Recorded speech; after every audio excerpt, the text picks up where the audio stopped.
What's up, everybody? This is Stuart Knight, author of the books Marginalizing White Supremacy, Poetic Visions, A Steep Mister for a Sister, and of course, A Spirit the World Has Forgotten.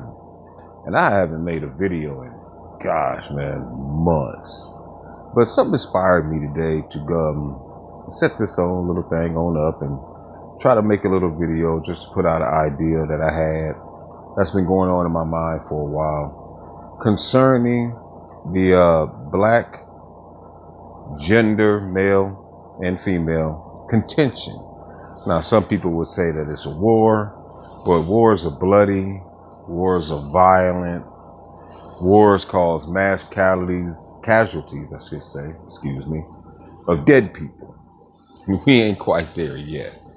It's a contention, a disagreement, an inability to get along among certain subsets of black people. And I want to kind of give my thoughts on it because you have a lot of different perspectives that's out there, especially one concerning that black love is dead. Now, the idea of black love is that, a black man and woman come together and give their best in a relationship to produce worthwhile children, functional children, and build a family structure that's really geared toward a generational growth.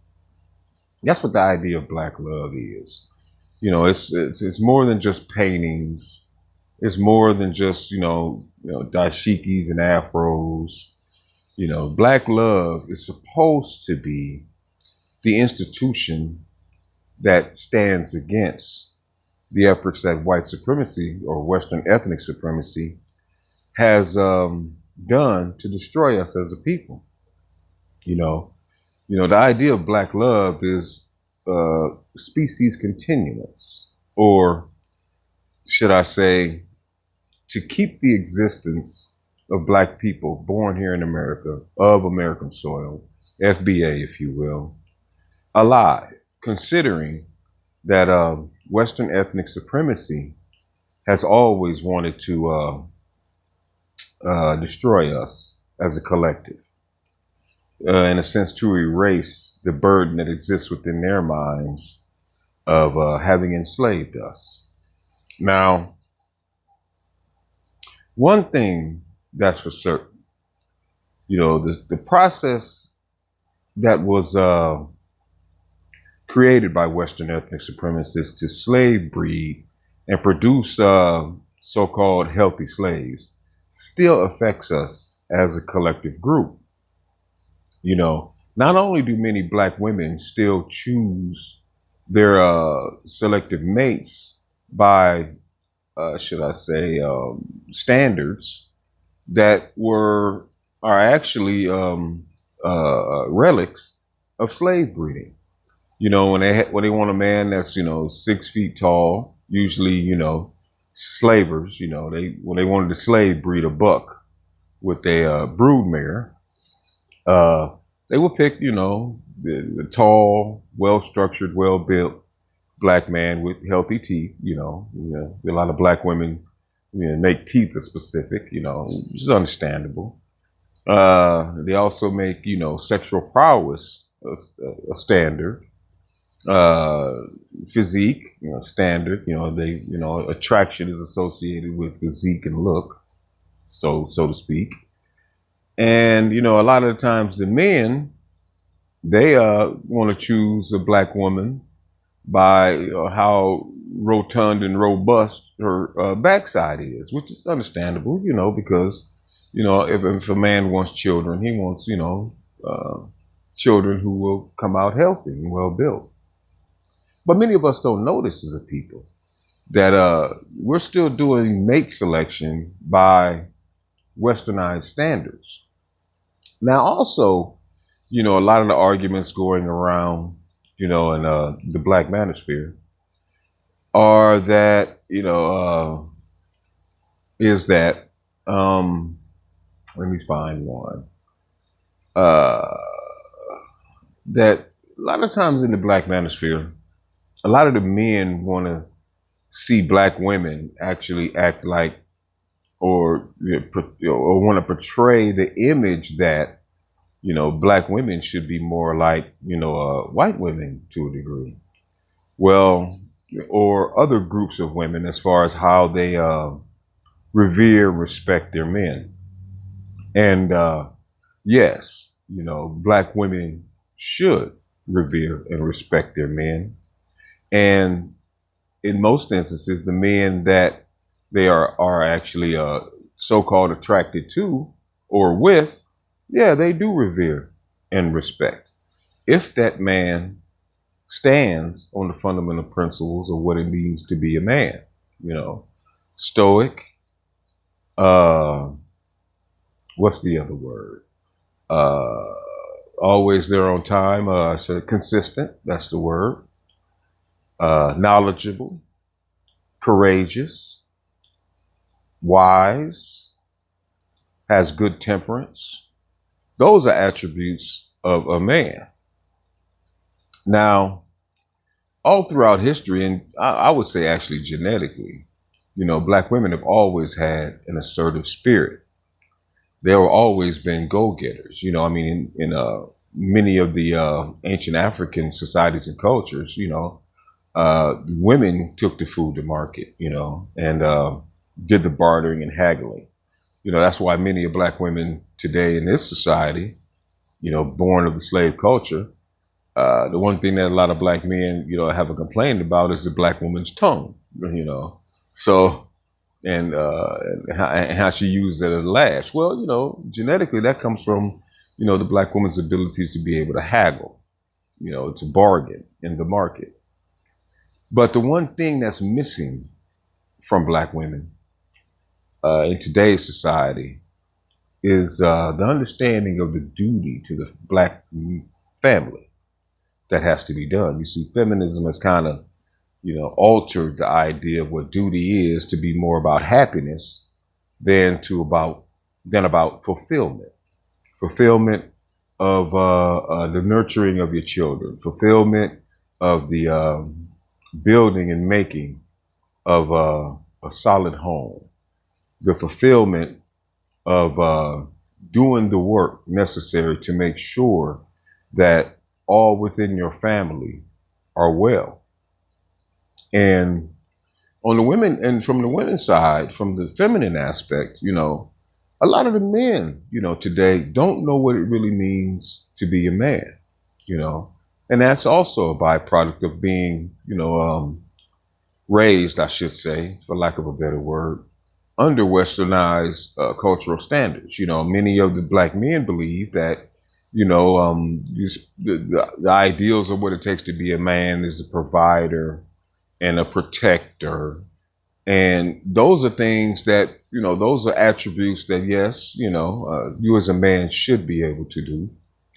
But, since the societal norms have changed a little bit due to the feminist dynamic and how it has used women in the workforce to actually lower the earnings capability of a man, and specifically black men, in a lot of instances, it's going to be harder for black men to provide in a sense to where his woman doesn't have to work, to be able to protect in a sense, due to protect in the physical sense, due to the omnipresence of westernized dominance. See, I mean, just like during the slave times, a white man could come and violate a black woman at any time. Well, that still holds true to this day, unfortunately. And but what a black man can do is gain knowledge, which he should, gain wisdom, which he should be able to do, and most importantly, understand the nature of a woman. You have to understand that. A lot of men, they want to, I ain't gonna say complain, but they want to, raise an argument that, a man can never know a woman. Yes, you can. That's what reason is for. You're supposed to be able to know your woman and be able to comfort your woman. That's an that's an attribute of protection. To provide for her. As a man, you should be able to be consistent with what you do as a man. That's how you provide. That's how you provide security for your woman. It's not just how much money you can bring into the household to pay for things and give her a life of comfort. And that's another thing, many black women got the wrong idea, that they want to live a life of comfort that it's never applied to them. Because they have a false belief that white women live comfortably, and that's not the case. The feminist rhetorical dynamic, never applied to black women, and black women really need to learn that, so that way they don't take a lot of language, that I don't need a man and I can do bad all by myself, and my body, my choice, and all that stuff, and my sexual liberation, freedom, and yeah, all that kind of stuff. Nah, it never applied to you, and it shouldn't apply to you to this day, because a lot of the consequences that is coming about, for the black relationship, very detrimental to our future existence as a people. You see, the black male-female gender contention has to be solved. I mean, also, like within the black manosphere space, you have a lot of men who say that, black consciousness is it's about black women. Well, I can understand how a lot of the conscious brothers, do a lot of pandering to the women, and that's very dysfunctional, just for simply because they want to have sex with these women, or they don't want to kind of lessen their chances of, raising the ire of women by being truthful about, some of the ill behaviors that a lot of women are doing that's very destructive to keeping the family unit together. It is said that, the divorce rate amongst, black men and women is at 70%, even though that the black marriage rate is 83%, which is a dang good thing. That 70% number, and that 70% being affected or actuated by mostly women is very harmful. Even in how most of the relationships today are seen as being transactional. Transactional in the sense of, what can you buy me? What can you give me just for some of this PUC? I didn't say it that way. No. If it's going to be transactional, it should be giving the best of myself in return for the best of yourself. That's what the transaction should be. Partnership should mean that we are together in this struggle against Western ethnic supremacy's efforts to destroy and eliminate us as a collective of peoples. The gender contention is real. Sad too, but it really is real, because there's nothing like, if you're a black man that a black woman doesn't see as a sexual option, you're seen as a threat, just like how, many of Western ethnic supremacists see black men. The one thing that, we as a group of people have forgotten was the duty that we have towards one another to fight Western ethnic supremacy. That ideal has never gone away, and it hasn't gone away.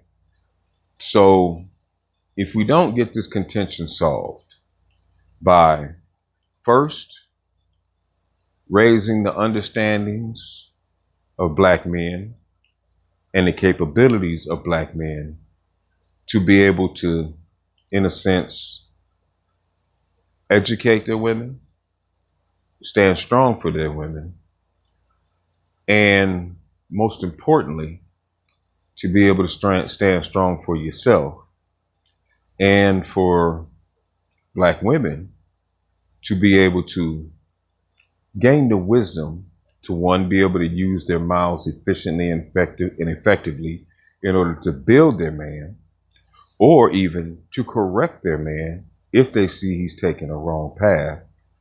And also, most importantly, to be able to choose the right type of man that fits what you want from a relationship, not what you want between your legs, but what you want after that man has been between your legs. See, that's a big issue that a lot of sisters have, is that, yeah, they choose the man for wanting him to be between his legs, her legs, I mean, my bad.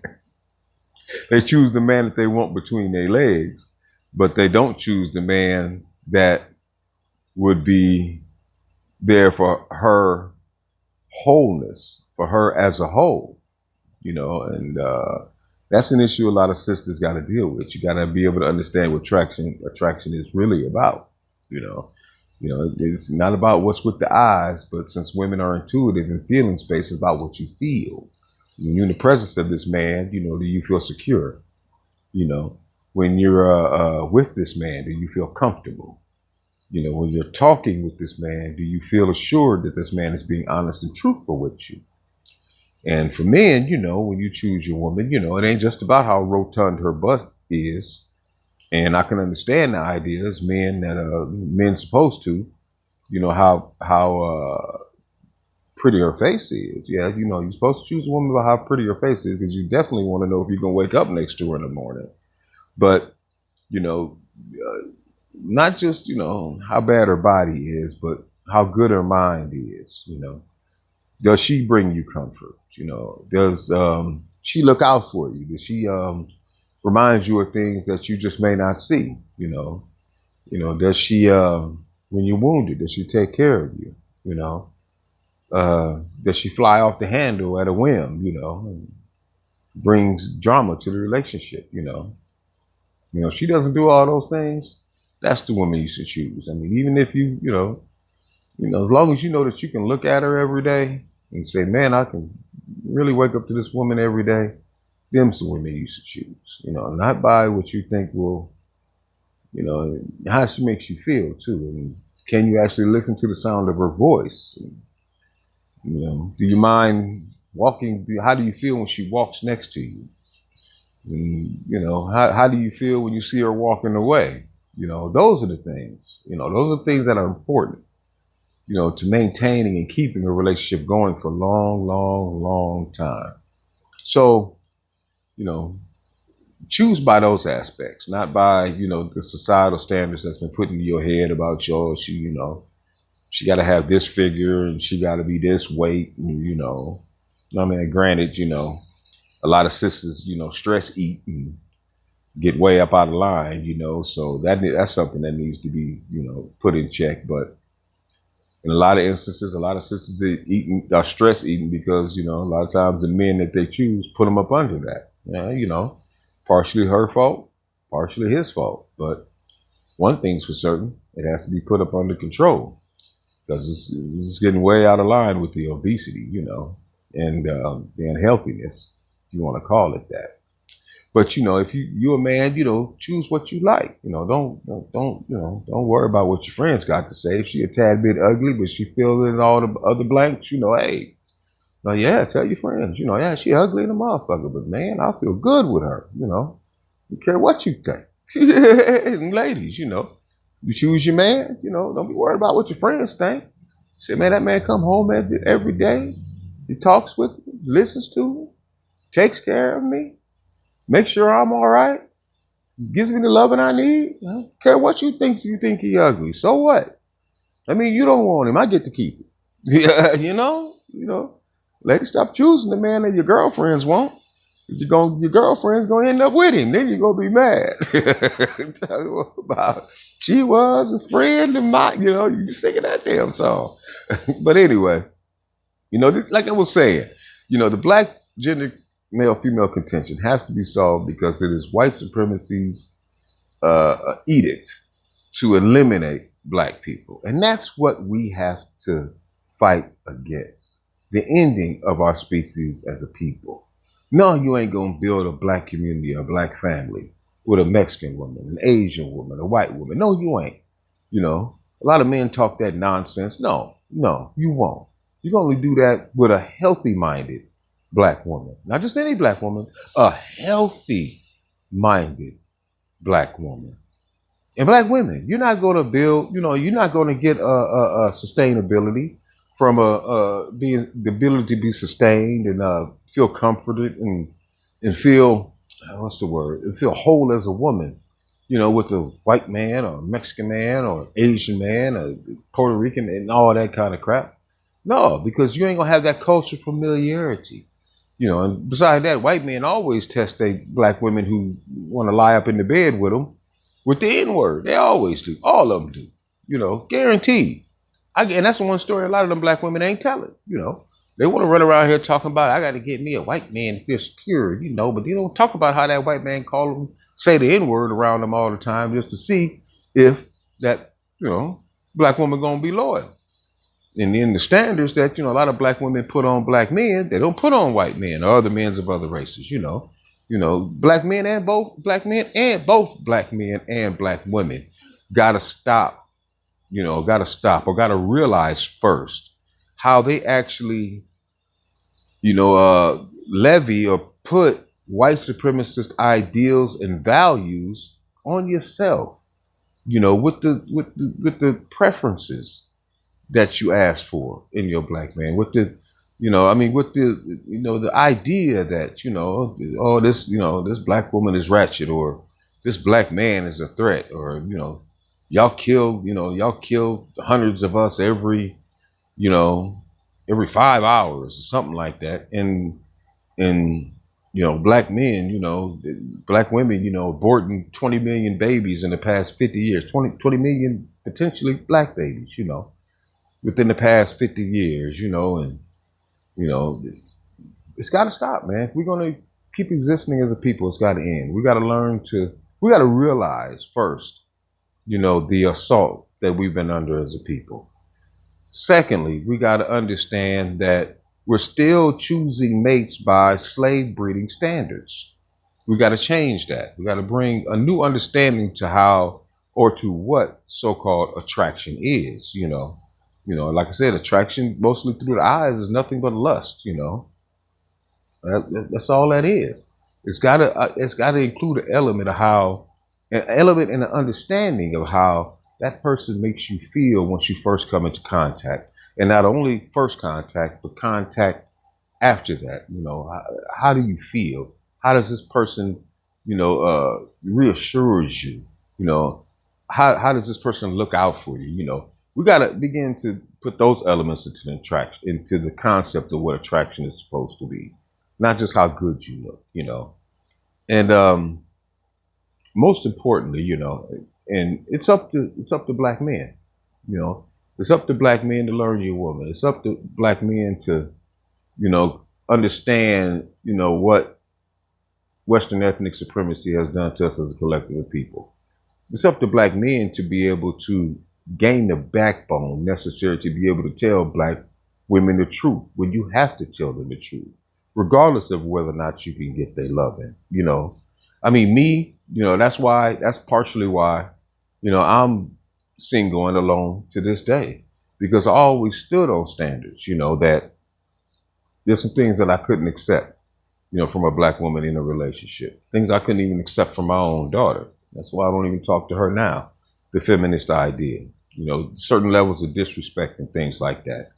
I chose to be alone. And it's sad, but it is what it is. At least I didn't give up, parts of myself just to have somebody. I mean, it's not virtuous, no, In fact, I wish, that, amongst all that, I could have really found somebody that I could have lived life with. But the one thing I wasn't going to live with was a white supremacist in my bed. And that's what, those black men, those black men who are lucky, to have somebody good, next to them, stand up straight, be able to really, don't be afraid to put that woman in check if she gets out of line. Because a lot of the behaviors that many black men are complaining about today, I hate to say complaining, but have contention with, today, are really natural for women to do. They really are. But as a black man, as a man, period, how you stand reassures that woman that, yeah, you are the man that can protect me. I mean, you ain't afraid to let me go. Yeah, so I'm going to stay. So hopefully that was, hopefully I wasn't too, jarbled or gargled or whatever word you use, mixed up and all over the place. Hopefully it wasn't. Hopefully you can understand what I'm saying, that, black love needs to be sustained, reestablished, as a mantra against Western ethnic supremacy. It has to. It has to. It has to. Because one thing that slave breeding did do, it it breeded the best. It did. Strong, oftentimes very intelligent black men with black women who were able to bear many a children. You know, it produced some of the best, not to use the white supremacist term, stock, of black people. And that's what they fear, is that stock of black people actually comes together and keeps regenerating itself, because the world will be ours then, not to dominate, but to, bring back a certain order the certain order that gave rise to great African civilizations, a great people. We have to get that back.